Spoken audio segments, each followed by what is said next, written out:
about to embark upon a most unprecedented expedition.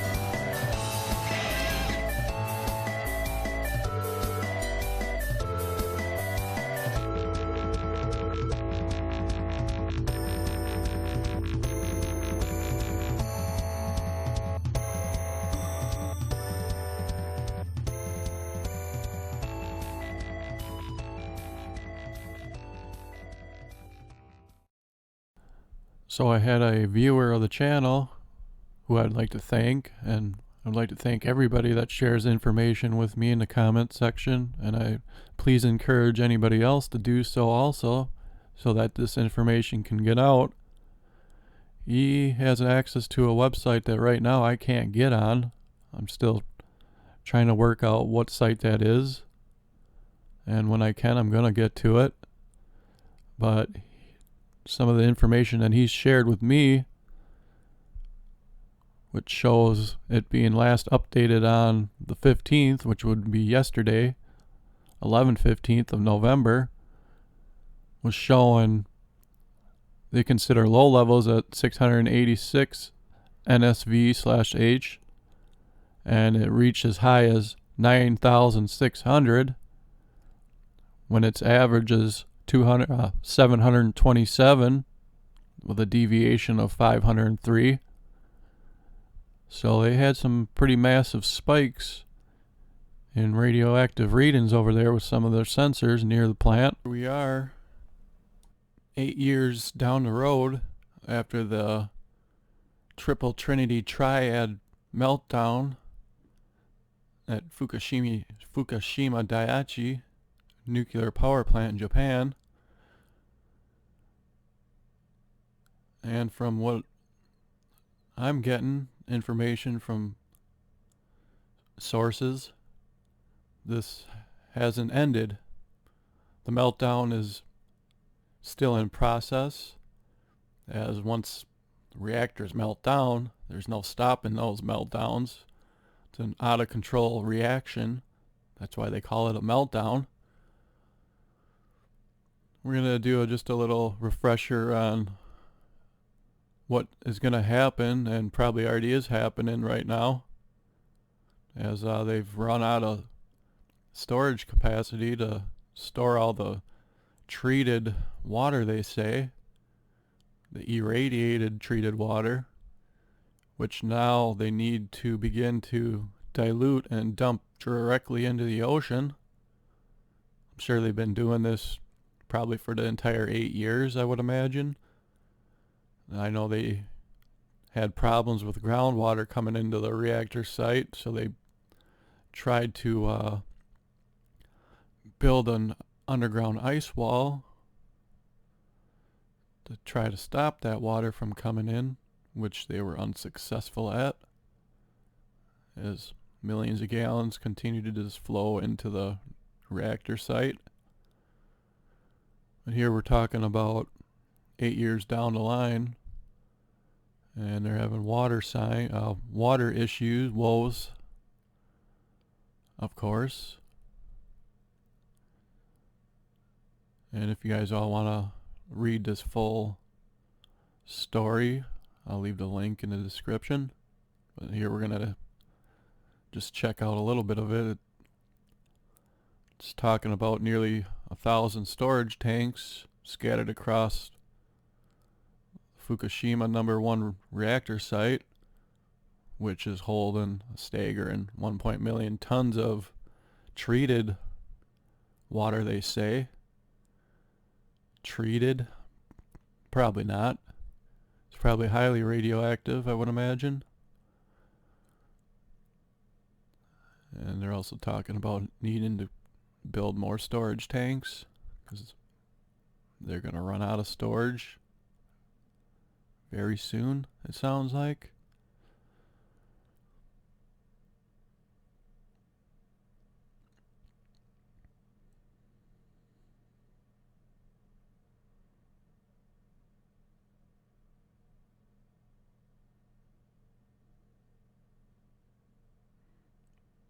Yeah, TEPCO is also mentioning right here that beyond 2020 that they have not allocated any additional space for holding treated water on the site and doesn't have any plans of storing it, so you know what that means, going straight into the ocean.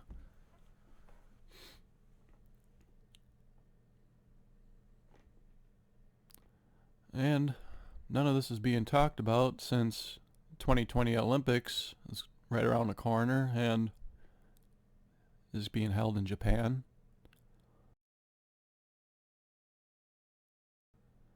It's a total media blackout in Japan. The media there is not even allowed to talk about or report on this ongoing situation here. They can be arrested if they do report and talk about it.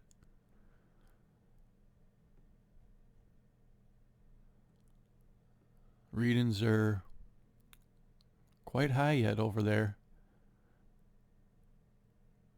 They just had some pretty big storms come through this past month that stirred everything up. Well, look at what we have here. Did a little more digging, and of course, with the internet, something's gonna pop up. And the reactor site looks like it had a direct hit on Sunday the 13th, October 2019, by Typhoon Hagibis. I'm sure that's not pronunciated correctly. But here's just more signs of where this radiation came from that hit the West Coast a week or two ago, which triggered sensors all across the West Coast to the highest level of Radcon 5 before these sensors were all shut off and all information removed by you-know-who. Can't let this story get out. We got the Olympics right around the corner. Can't jeopardize all that money they're gonna make. Oh, and by the way, I'm sure all these athletes from across the world would really appreciate being irradiated during their time in the country during the 2020 Olympics. And it looks like they were also having earthquakes within the vicinity of the nuclear reactor. Yeah, I probably would too if I had a bunch of radiation dumping into my body. I'd be pretty pissed. I'm sure the planet is pretty pissed herself that they would do this. They would be this incompetent. It goes on to say that Typhoon Hagibis storm track in relation to Fukushima Daiichi nuclear power station. Recent earthquake is the red star to the right. Somewhere in here. It goes on to say that the Japan Times reported regarding Typhoon Hagibis that as of early Sunday morning, the typhoon was traveling towards the Tokyo region, and as many as 340,000 residents in Iwaki, Fukushima Prefecture were advised to evacuate shortly before 8 p.m. A level 5 special warning for heavy rain, the highest issued by the Japanese Meteorological Agency, was issued for Ibaraki. I'm not even going to attempt to say those names. I'm going to hack them all up. Fukushima and Miyagi prefectures early on Sunday. The storm was considered equivalent to a Category 4 hurricane on the 5-step Saffir-Simpson scale used in the United States. And it goes on to say, what does irregular readings mean? Higher than normal radiation, as reported by Reuters on 12th of October 2019 in Fukushima, north of the capital. Tokyo Electric Power Company reported irregular readings from sensors monitoring water its Fukushima Daiichi nuclear power plant overnight, which we all know the plant was crippled in 2011 by the earthquake and tsunami that wiped out the area. NHK also reported that in whatever city that is, Fukushima Prefecture, a landslide destroyed a house and 2 people are missing. There's an update note that says nuclear waste bags reported as floating down a river and out to the Pacific, of course. Yeah, just let that stuff flow away. The ocean will take care of it. Yeah, it seems the storm really stirred things up.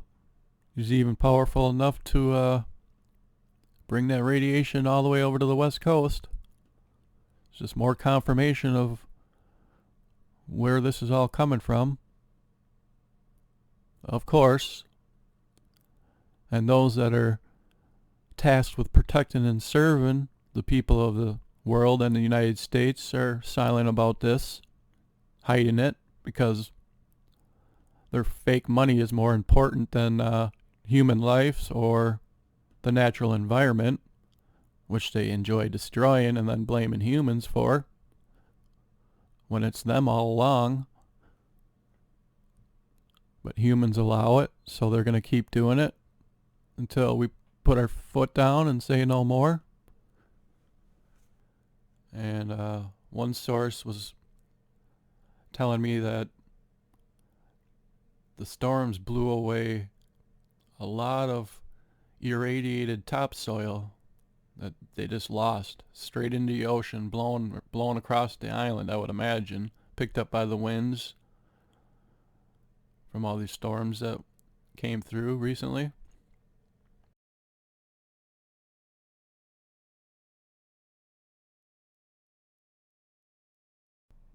Reports of Radcon 5 for the West Coast, high radioactive reports and readings from sensors all along the West Coast. And from what the reports are saying right now, they're actually having problems with these sensors going offline suddenly. And I went to check for myself to see what was going on, and that seems to be the case. I want to check Fresno, California's reading, and that's down. It's not showing anything. Hasn't showed anything since August. All this information is missing. It's supposed to be current up to today, the 7th. There's other channels that are wondering what's going on, why these sensors are going down. It's only anybody's guess to why this is happening. But one question people aren't asking is, where's this radiation coming from?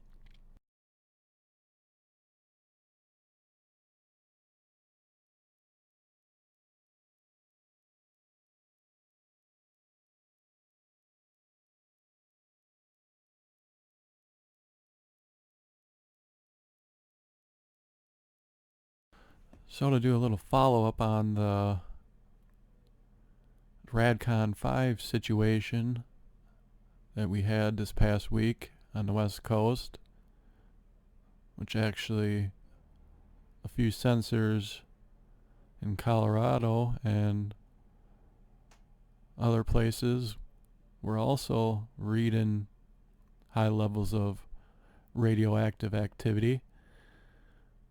I decided to do a little searching on the interweb to see if I could somehow find a connection to why we were getting high level readings on the West Coast. I suspected it was Fukushima, but it was only suspicions. I had no proof of that. The writing was on the wall, the jet stream and the way the weather has been over there in the Pacific led me to believe that it was Fukushima radiation that was reaching the West Coast. But now I have all the proof that I need. Here's an article from 1010, Tuesday, September 10th, 2019, last month, speaking about Fukushima. Japan will have to dump radioactive water into the Pacific, minister says. More than 1 million tons of contaminated water lies in storage, but the power company says it's going to run out of storage space by 2022. So you know what that means. The article continues by saying the operator of the ruined Fukushima Daiichi nuclear power plant will have to dump huge quantities of contaminated water from the site directly into the Pacific Ocean. Japan's environmental minister has said, a move that would enrage local fishermen. Geez, you wonder? And then you're going to feed them fish to your local people? Yeah, that makes a lot of sense. More than 1 million tons of contaminated water has accumulated at the plant since it was struck by the tsunami in 2011, which triggered a triple meltdown. And once those reactors start melting down, you ain't stopping them. They will continue to melt and bore down in through the earth until who knows when. Tokyo Electric Power, TEPCO, has struggled to deal with the buildup of groundwater, which becomes contaminated when it mixes with water used to prevent the 3 damaged reactor cores from melting. Well, wait a minute. I thought they said that the article mentioned that they did melt down, so what do you mean prevent them from melting when they've already melted? TEPCO has attempted to remove most radionuclides from the excess water, but the technology does not exist to rid the water of tritium, a radioactive isotope of hydrogen. Coastal nuclear plants commonly dump water that contains tritium into the ocean. It occurs in minute amounts in nature, yeah, but not thousands of times like what we're having happen right here. TEPCO admitted last year that the water in its tanks still contain contaminants besides tritium. Yeah, we can imagine what's in there. Currently, more than 1 million tons of contaminated water is held in almost 1,000 tanks at the Fukushima Daiichi site, but the utility has warned that it will run out of tank space by the summer of 2022. The only option will be to drain it into the sea and dilute it.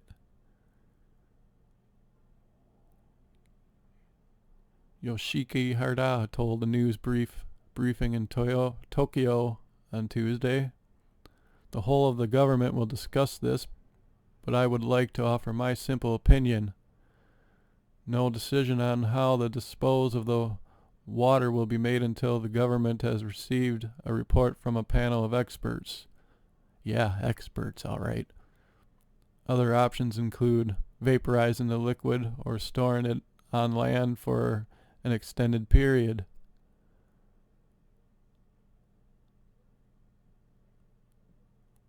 Whatever his name is, said that they didn't know how much water would need to be discharged into the ocean.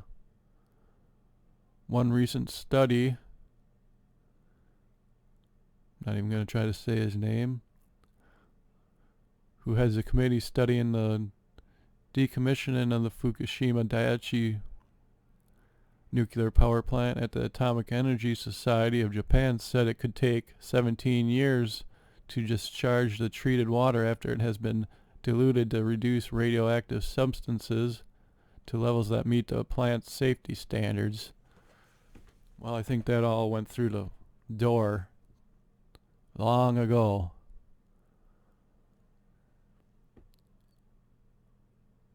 Any decision to dispose of the water the wastewater into the sea would anger local fishermen who have spent the past 8 years rebuilding their industry.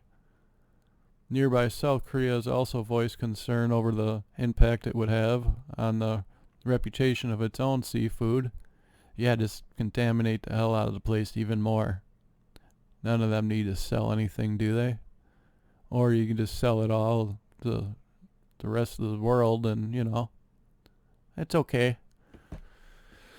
Last month, blah blah blah, whatever his name is, senior Japanese embassy official, to explain how Fukushima Dai ichi wastewater would be dealt with.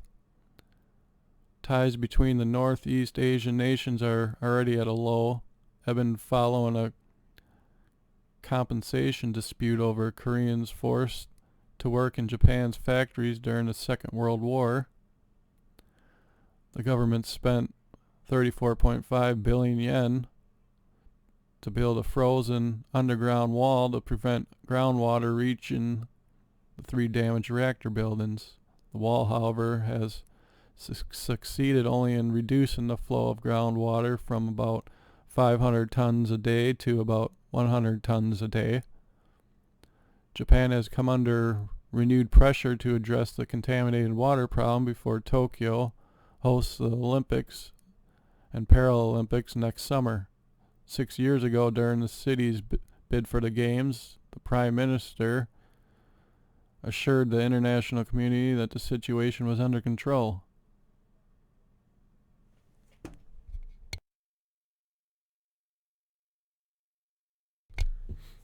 So do y'all really think the situation is under control over there?